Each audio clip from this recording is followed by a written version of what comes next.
सोनम वांगचुक यांना आंदोलन स्थळावरून हलवलं।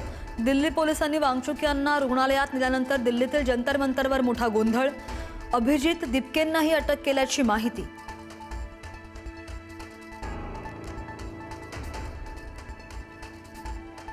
दिल्ली पोलिसांनी आंदोलकांना मारहाण केली आणि सोनम वांगचुक यांना शिवीगाळ करत उचलून नेलं। कॉकरोच जनता पार्टीचे अध्यक्ष अभिजित दीपकेंकडून आरोप। हे दिल्ली पोलीस नाहीत तर आरएसएसचे गुंड आहेत। दीपकेंचा घणाघात।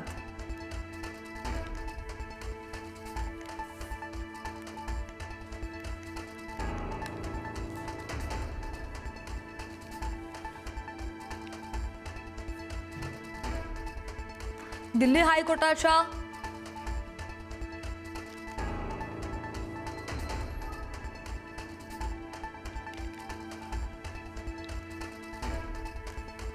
राम मंदिर देणगी चोरी प्रकरणी ठाकरेंच्या शिवसेनेचं आज नागपूरमध्ये रामरक्षा पठण आंदोलन। उद्धव ठाकरेंच्या उपस्थितीत पार पडणार रामरक्षा पठण। रामनगरमधील राम मंदिरामध्ये रामरक्षा पठणाचं आयोजन।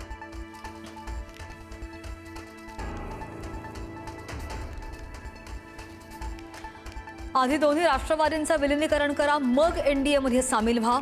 भाजपनं संदेश दिल्याची सूत्रांची माहिती। विलीनीकरण झाल्यास दोन्ही गटांना केंद्रात एक मंत्रीपद मिळणार असल्याची माहिती। भाजपच्या सूचनेनंतर सुनेत्रा पवार अस्वस्थ असल्याची माहिती।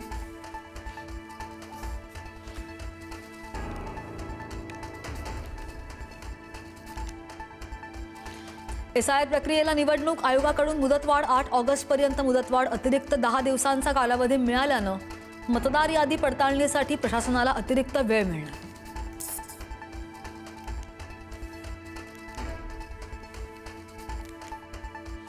राज्यभरातील आरोग्य सेवा सोमवारी 24 तास बंद। डोंबिवलीमधील डॉक्टरांच्या हल्ल्याच्या निषेधार्थ राज्यव्यापी बंद।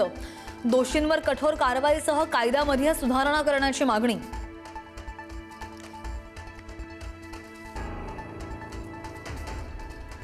एसटी बसच्या 13.56% भाडेवाढीच्या प्रस्तावाला मान्यता। भाडेवाढीमुळे यापूर्वी केलेली 10% हंगामी भाडेवाढ रद्द। भाडेवाढीमुळे मात्र सर्वसामान्यांच्या खिशाला कात्री।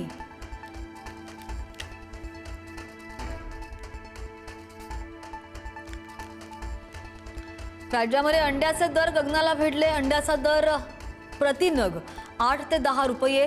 तीव्र उष्णतेमुळे 15% कोंबड्या दगावल्यानं अंडी उत्पादनामध्ये सुद्धा घट। कोंबडी खाद्याच्या वाढत्या दरांचा उत्पादन खर्चावर परिणाम।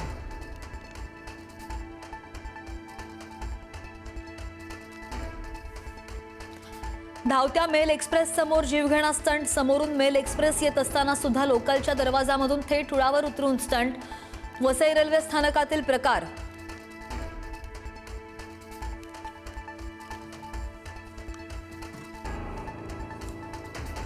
नाशिकच्या भावली धबधबा परिसरामधील वादाचा नवीन व्हिडिओ समोर। महिला आणि स्थानिकांमध्ये वादावादी। महिला दारू पिऊन त्रास देत असल्याचा स्थानिकांकडून आरोप, तर गावकऱ्यांनी अंगावर हात टाकल्याचा महिलेकडून आरोप।